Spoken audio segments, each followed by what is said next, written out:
Kenalin, namaku Ray. Kalau ditanya Bang Alex, kapan belajar menghayati Injil? Mungkin sedikit cerita, teman-teman, abang kakak, meskipun aku lahir dan besar dari keluarga Kristen, aku juga udah ke gereja gitu ya. Tapi aku baru bertobat itu di kampus. Aku dari PU MIPA, dan aku boleh bilang pengalaman pertobatanku itu benar-benar aku bersyukur gitu ya, menyenangkan lah. Mungkin abang kakak dan teman-teman ingat lah ya pengalaman bertobat gitu ya, mau saat teduh gitu, aku tuh sampai bukan cuma baca, aku catetin tiap hari kayak gitu, terus mendoakan pokok doa. Kalau di kampus kan sering dapat tuh tiap minggu pokok doa gitu, aku doain. Maunya mainnya di persekutuan terus gitu ya, nongkrong gitu, nggak ada kelas tapi nunggu sampai sore gitu, ketemu sama teman-teman di PO.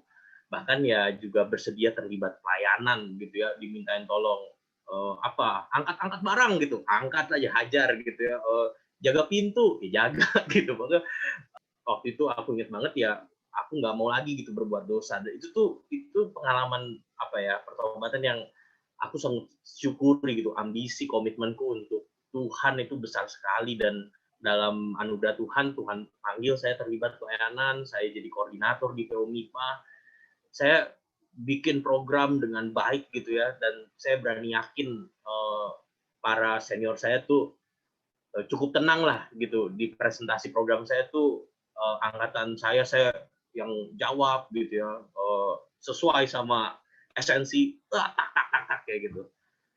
Tapi seiring makin kuliah gitu ya, dan semakin dalam di dalam pelayanan dan persekutuan, saya sadar gitu, saya mulai berubah. Saya tahu pelayanan sulit gitu, dan bahkan udah ada pembinaannya gitu ya. Bayar harga, komitmen. Tapi saya mulai sulit bersuka cita kayak gitu. Saya sendiri sadar gitu, ada yang berubah. Saat teduhku, doaku itu cuma karena pelayanan. Aku sadar itu gitu. Ketika datang PJ, saya nggak nikmatin seperti saya mahasiswa baru gitu. Saya datang hanya untuk memperhatikan jumlah jemaat, saya perhatikan waktu mulainya tepat nggak, waktu selesainya tepat nggak, karena itu bagian dari pelayanan gitu ya. Saya perhatikan MC-nya rapi atau enggak kayak gitu. Waktu awal tadinya seneng datang doa pagi, kelas jam 8, doa pagi 7.10, saya berangkat jam 6 karena belum ada bis kuning di Depok, jalan sampai MIPA, itu saya lakukan. Tapi sekarang udah jadi koordinator gitu, itu datang 7.40, 7.45, itu pun juga izin-izin. Belum lagi saya mudah kesal dengan pengurus yang nggak melakukan bagiannya, kayak gitu. Cepet banget, udah bos, daripada lama, aku aja yang kerjain gitu. Dan kemudian karena makin banyak bagian gitu, mulai bohong sana, bohong sini, kayak gitu. Bilangnya ke sini, tapi nggak ternyata saya melakukan ini, bilangnya ke sana, tapi sebenarnya saya sedang mengerjakan itu. Dan yang lebih parah, saya kembali melakukan dosa seksual kayak gitu ya, cowok masturbasi kayak gitu. Puncaknya di evaluasi paruh waktu, saya tinggalin teman-teman saya. Kalau di kepengurusan ada evaluasi tengah semester, saya tinggalin pengurus, saya matiin HP. Waktu itu masih zaman BlackBerry, saya matiin BlackBerry BBM, dan saya dicariin sama semua kepengurusan saya dicariin sama senior saya bertengkar dengan para penilik. Waktu itu saya benar-benar merasa kosong dan ya kecewa dengan diri saya sendiri kayak gitu. Tapi sampai di satu titik saya nggak bisa ngomong apa-apa lagi sama Tuhan gitu. Saya cuma bilang, Tuhan tolong kayak gitu. Dan saya sekarang juga udah lupa apa gitu ayatnya atau pemicunya. Tapi waktu itu ada satu keyakinan Tuhan mengampuni, dan waktu itu saya cuma bisa merespon, Tuhan terima kasih kau mengampuni kayak gitu. Dan sisa waktu di kampusku aku mau memberikan waktuku gitu ya. Apa yang mau Tuhan lakukan untuk adik-adik melalui aku, dan di situ aku juga memperbaharui komitmen gitu ya. Tuhan, saya aja yang udah berlimpah kasih karunia, udah dikasih kelompok kecil yang baik, bisa jatuh begini gitu. Aku pengen beritakan gitu. Maksudnya bagaimana dengan yang belum pernah dengar, belum pernah tahu, belum pernah nikmatin kelompok kecil atau kesempatan dibimbing seperti itu. Nah, di dalam perjalanan itu kayak saya juga bertanya gitu ya, sebenarnya apa sih yang terjadi sama saya gitu. PKK saya tulus ngajarin semuanya, ngajarin firman, ngajarin satu, ngajarin doa. Dan saya pun juga tulus berusaha menjaga semuanya. Tapi disitulah tahun 2014 aku pertama kali mengenal tentang Injil, tentang berhala, buku-buku seperti Prodigal God, Not a Fan, Paul David Tripp, dan jujur abang kakak dan teman-teman, bagiku yang paling sulit itu memang jebak dari berhala agama. Kenapa? Agama itu membuatku merasa berkontribusi sesuatu.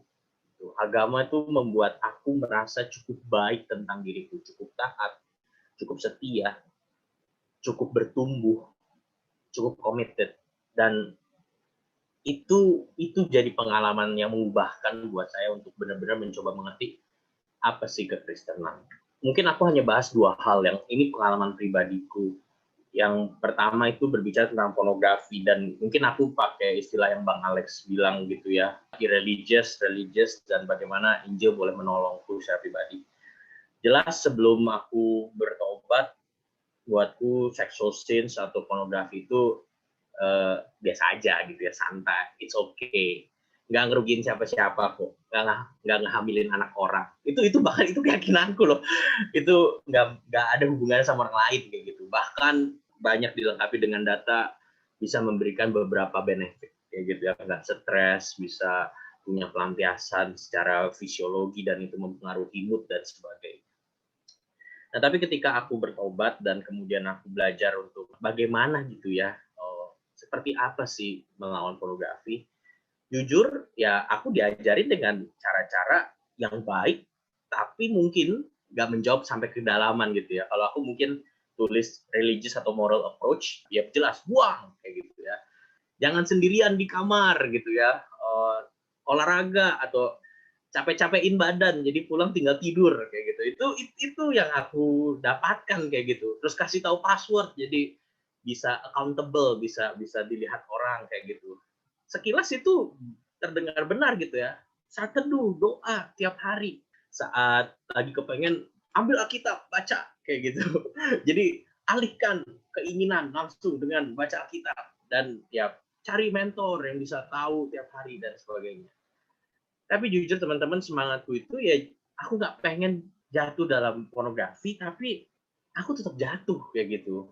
Aku nggak bisa, kalau di kepala udah pengen tuh, mau dijagain seperti apapun tuh, kamu emang pengen kayak gitu. Aku sampai gitu ya, minta sama Tuhan, Tuhan bisa dong nggak nafsu gitu ya, nggak ngeliat ngeliat wanita nggak tangsang gitu, sampai kayak begitu gitu. Tapi waktu itu aku kayak mikir gitu, ya semangatku ya sama seperti ini. Kalau teman-teman mungkin pernah ketawa ngeliat orang yang pengen puasa tapi minta warteg ditutup-tutupin. Itu juga semangatku gitu ya. Aku pengen terlihat baik, aku pengen yakin diriku baik. Sehingga caranya Tuhan jangan sampai aku jatuh dong kayak gitu. In a sense secara tipis aku berusaha untuk meyakinkan diriku aku cukup baik dengan cara hal-hal seperti ini kayak gitu. Sehingga cara aku melawan pornografi itu dengan 2 hal, pride atau fear. Itu mungkin yang Bang Alex bilang gitu ya, rasa takut atau rasa bangga gitu ya, rasa pride. Pride-nya itu apa? Pride-nya begini, masa kamu orang Kristen kayak begitu sih? Masa kamu pengurus? Masa kamu PKK? Masa kamu orang binaan begitu? Jadi kenapa kamu tidak mau jatuh pornografi? Karena kamu seorang PKK. Dan sebenarnya logika pemahaman seperti ini masalahnya nggak bisa dipakai gitu. Kalau kamu bukan siapa-siapa, berarti boleh pornografi. Maksudnya kekristenan seperti apa yang mau aku secara pribadi juga bangun kayak gitu. Terus malu dong sama Tuhan, sama diri sendiri, sama yang lain. Jadi itu berbicara tentang pride gitu ya, rasa sanggup gitu. Atau fear. Buatku pride dan fear itu kayak satu koin dengan 2 sisi gitu ya. Kenapa nggak mau jatuh ke pornografi atau sexual sins? Ayo nanti kamu merugikan istrimu. Nanti kebiasaan lihat pornografi nggak akan puas secara seksual. Atau yang ya ini yang paling sering aku alami gitu ya. Takut Tuhan marah. Itu berantakan sekali gitu dari pertama kali pengalaman Tuhan mengampuni dosaku sampai sekarang takut Tuhan marah. Saya yakin Tuhan mengampuni, saya yakin waktu mati saya bersama Tuhan, tapi dalam perjalanan sampai mati saya takut Tuhan marah. Itu membingungkan buat saya. Itu benar-benar membuat saya nggak tahu gitu mesti memegang apa gitu. Apa bedanya menjadi orang Kristen yang berjuang dengan pornografi dengan orang yang bukan Kristen berjuang melawan pornografi. Disitulah saya akhirnya pertama kali coba merenungkan gitu ya. Ini kalimat-kalimat Injil yang sangat berkesan secara khusus. Saya diajak mencintai Yesus. Kenapa? I love Jesus because he loves people with porn problems.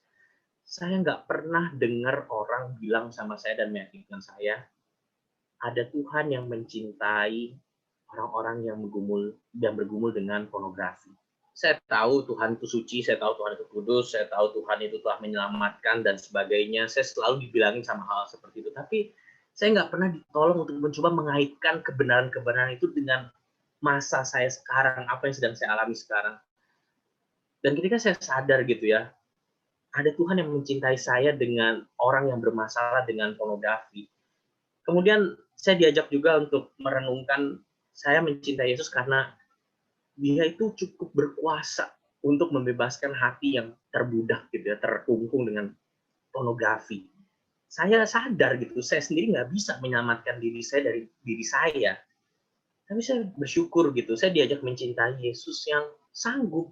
Kalau dia sanggup bangkit dari kematian, masakah dia nggak sanggup mengubah hati kita yang hidup saat ini? Aku cerita sama abang kakak teman-teman udah hasil perenungan gitu, tapi menjalaninya itu perlu waktu gitu, karena terus bergumul dengan perasaan-perasaan.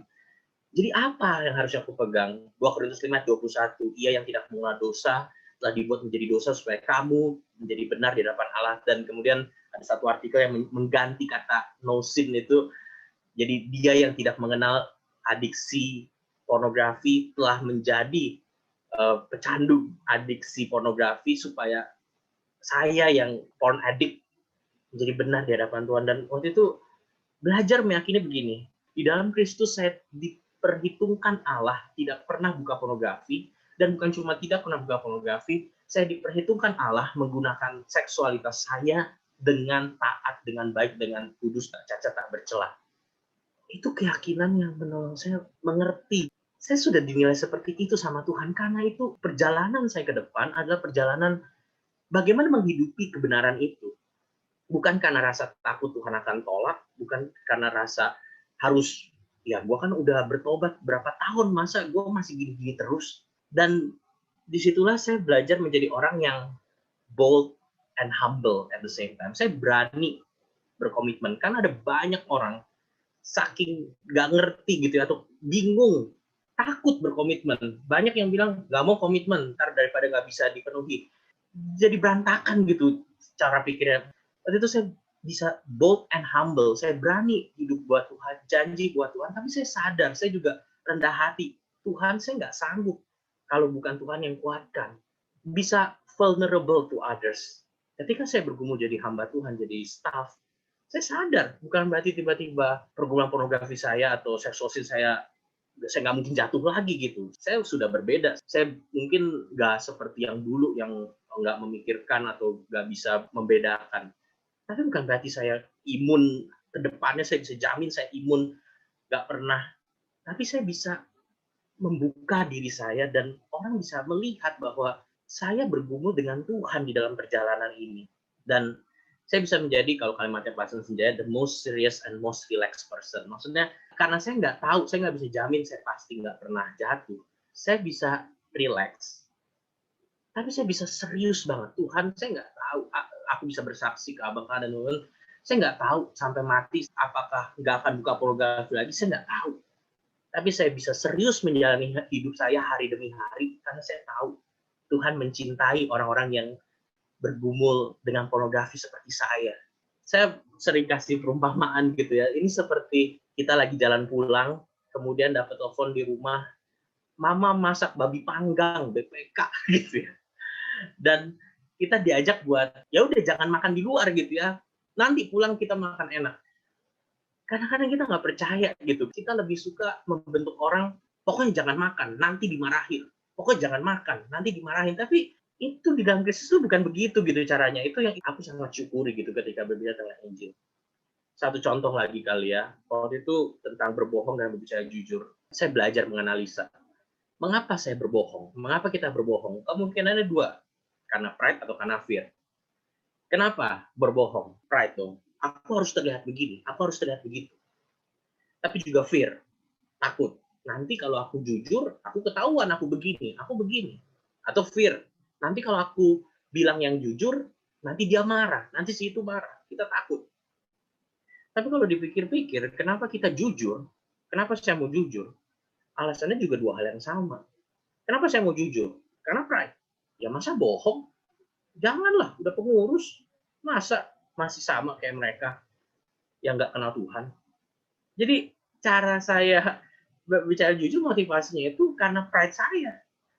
Atau ya kenapa jujur? Fear, karena takut. Ya jangan bohong lah, nanti kalau ketahuan berabe, susah. Tapi di situ saya sadar, dua motivasi yang sama menghasilkan dua perilaku yang berbeda, dan ini semua sifatnya conditional. Tergantung lingkungan kita, tergantung hati kita lagi maunya apa. Kalau begitu saya bertanya, apa itu kejujuran yang sejati? Apa itu jujur yang murni dan tulus? Kalau memang karena pride dan fear saya bisa jadi orang yang jujur, ngapain saya jadi orang Kristen? Gak perlu jadi orang Kristen kalau mau belajar jujur, kalau bisa dikendalikan atau dilahirkan dari pride and fear manusia. Itu hal-hal yang menolong saya mengerti. Saya punya banyak masalah lagi, relasi dengan orang tua yang nggak baik, kesombongan kayak gitu. Tapi hal-hal seperti ini menolong aku secara pribadi. Kesimpulan Tim Keller satu kutipannya, it's easy to mistake a morally restrained heart for a spiritually changed heart. Terlalu mudah kita tertipu. Hati yang terkungkung karena moral dengan hati yang benar-benar secara rohani berubah. Ini satu bagian yang aku pelajari dari Pak Senjaya, dan kadang-kadang saya sadar gitu ya, tanpa Injil yang semakin mendasari hidup kita, tetap ada Tuhan. Tapi kita akan punya gap. Sering kita bertumbuh, saya makin tahu tentang kesucian Allah, saya makin tahu apa yang Tuhan ingin. Dan ada waktunya Tuhan izinkan saya bisa berhasil, saya bisa gigih, saya bisa taat. Seiring kita bertemu, kita pasti sadar. Kita juga makin sadar tentang dosa kita, kelambanan hati kita, kebebalan hati kita. Dan kalau kita nggak melandasi Injil gitu ya, hidup kita dengan Injil, akan ada gap kayak gitu ya. Oke, saya percaya Kristus menyelamatkan, tapi saya juga tahu udah berhasil loh begini. Oke, saya tahu Tuhan menyelamatkan, tapi gue masih nggak bisa terima diri gue kayak begini. Jadi ada dua gap yang aku pikir sedikit banyak kita mungkin hadapi gitu. Kita mungkin bisa swing gitu ya. Ada saatnya kita merasa berhasil taat, berhasil lebih setia, berhasil lebih yakin, udah bertumbuh. Tapi biasanya kalau teman-teman yang bergumul dengan pornografi, kalian tahu di saat merasa kayak begitu, itu justru besokannya itu udah mau jatuh tuh, udah mau lalai lagi. Dan kalau udah mau lalai lagi, itu jatuhnya lebih sakit. Jadi kita menjadi orang yang salah tingkah di hadapan Tuhan, di hadapan sesama. Karena itu seiring kita bertumbuh, Injil bukan cuma waktu di pertobatan, dan Tuhan itu ya cuma Tuhan yang menyelamatkan dari dosa masa lalu dan menjamin masa depan, tapi Tuhan yang menuntun gitu. Salvation is about walking with Jesus sampai akhir. Dan seiring saya semakin mengerti tentang Allah, semakin belajar tentang diri saya, semakin besar juga Injil dan Kristus yang benar-benar menjadi landasan. Saya selalu bertanya, Petrus tuh minder nggak sih pernah nyangkal Yesus 3 kali waktu dia jadi rasul pemimpin tuh? Dia inget nggak? Aduh, gue pernah nyangkal nih. Atau apakah dia pernah berpikir, lihat nih, gue udah berhasil taat. Kita lihat gitu cerita Petrus yang nyangkal 3 kali. Saya sering bertanya gitu, Paulus bikin nih rintis sana, rintis sini, tapi pernah juga nggak ya dia minder? Gue pernah jadi pembunuh. Ya, di 1 Korintus, Paulus bilang, aku paling kecil dari semua rasul. Efesus, aku paling berdosa dari semua orang kudus. 1 Timotius, aku paling berdosa dari semua orang berdosa. Bagaimana caranya pelayan yang paling berdampak gitu ya, pelayanannya semakin luas, tapi di akhir hidupnya justru semakin merasa paling berdosa dari semua orang berdosa. Pilihannya cuma dua, dia merendah untuk sombong, atau dia ngerti betul apa yang dia bilang. Disitulah saya belajar mereka orang-orang yang mendasari hidupnya dengan Injil Yesus Kristus. Mereka tahu apa yang Tuhan telah lakukan, mereka tahu siapa diri mereka, dan itu membantu mereka semakin gospel saturated, gospel centered dalam setiap aspek hidupnya. Ini mungkin sharingku, kiranya boleh menjadi berkat buat abang kakak dan teman-teman lain.